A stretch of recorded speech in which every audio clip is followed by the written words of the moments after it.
Well, hi everybody. It's good to see you. I hope you're well. Won't you pull you up a chair and set a spell while I share a series of 3 ghostly stories from Appalachia and the Ozark Mountains.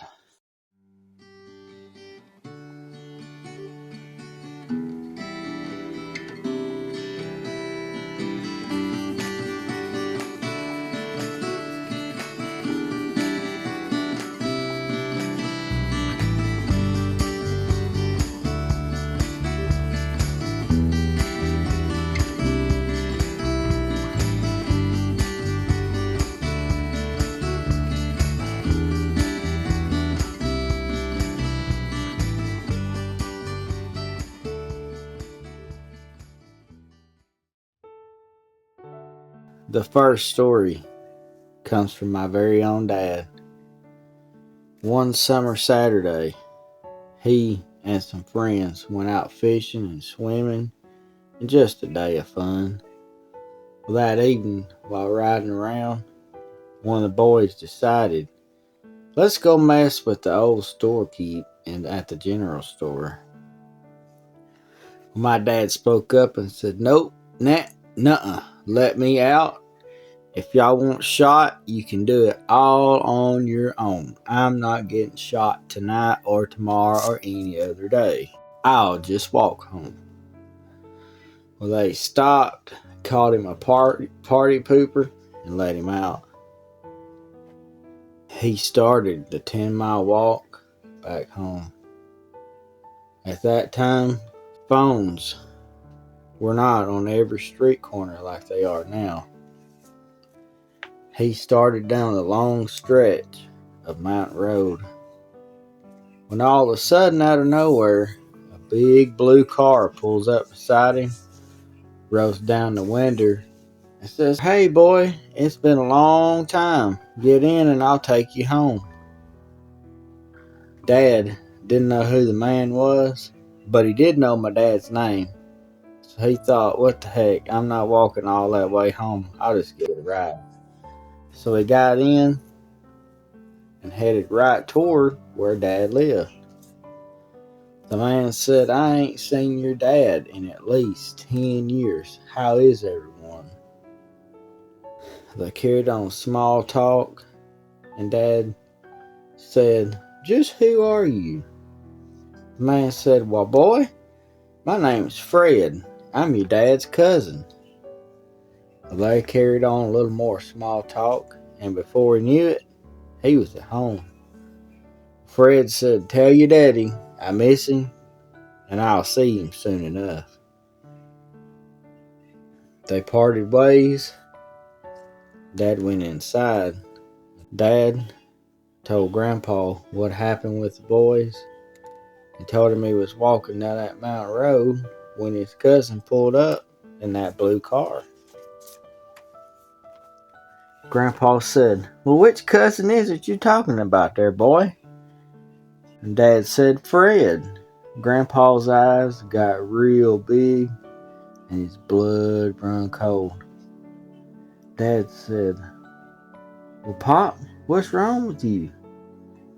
Grandpa told him, well, 10 years ago, just down the street from where he picked you up, Fred was killed in that blue car.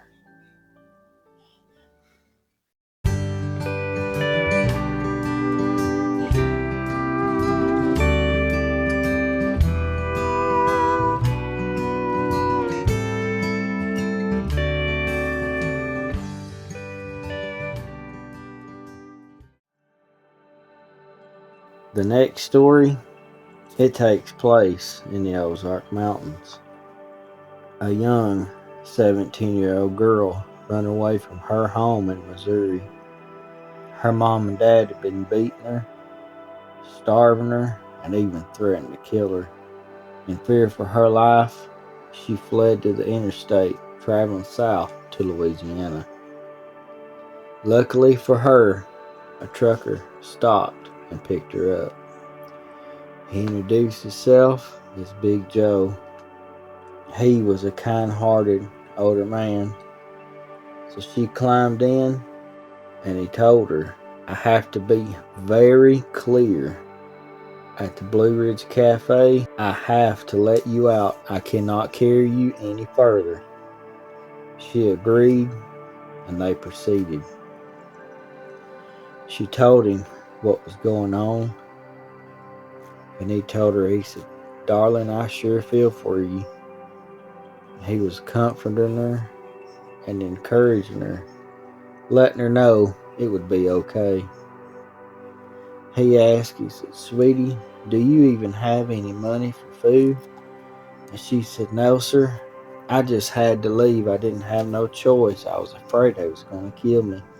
She said, Besides, I'll be in Louisiana soon enough. My grandparents will feed me then.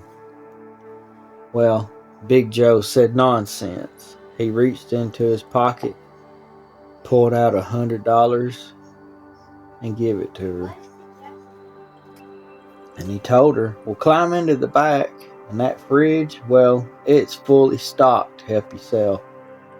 So she did, and with her full stomach, she fell asleep on the bed. A little later, she woke up and climbed back into the front seat. He asked her, Did you sleep good? And the little girl said it was the most sleep I had in years, seeming on how I don't have anything to worry about like I used to.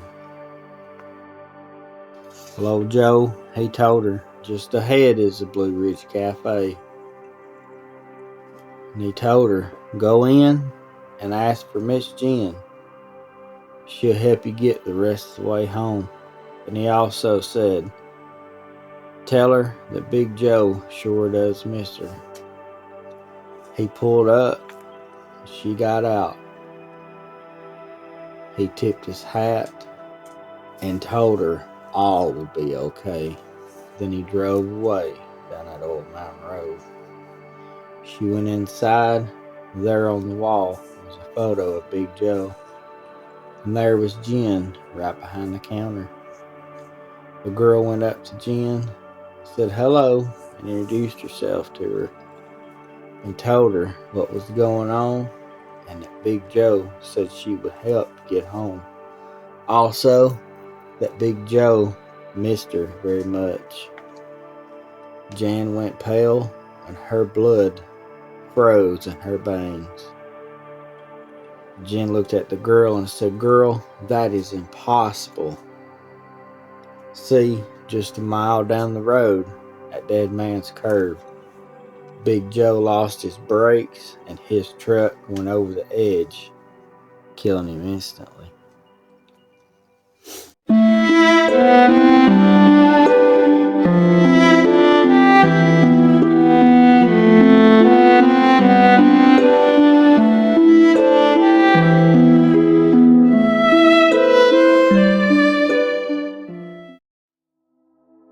The final story takes place on the back roads of Appalachia. A man worked over a few hours. It was way up into the night. He was on his way home down this long stretch of Appalachian back roads. Out of nowhere, he happened to cross a girl in a white dress walking along.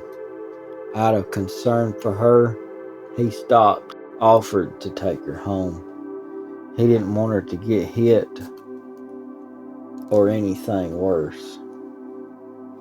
She thanked the kind man and graciously accepted. It was only a few miles down the road to the girl's home. They made small talk, just a normal ride, sharing their names and whatever else, just to make the ride not so awkward. One thing that she never did is tell him where she was coming from, only where she was going. And soon enough, her driveway came into view. She asked him just to let her out at the road. She didn't want her to wake up her mama, who was asleep. He let her out, and watched her disappear up the drive just out of sight. So he went on his way home. The next morning, on his way to work, he saw a white handkerchief in the seat where the girl sat. He said, "Oh no, she left this."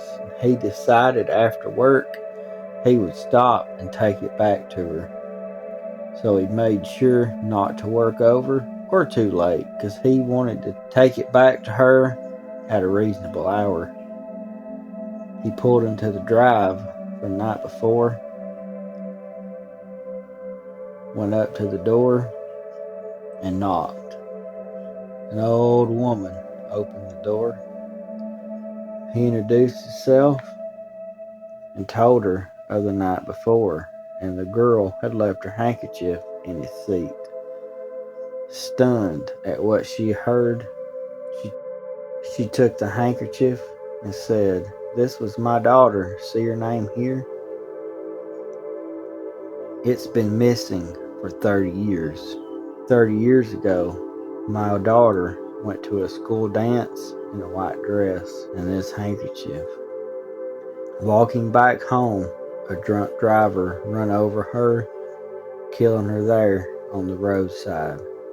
And this handkerchief has not been seen since."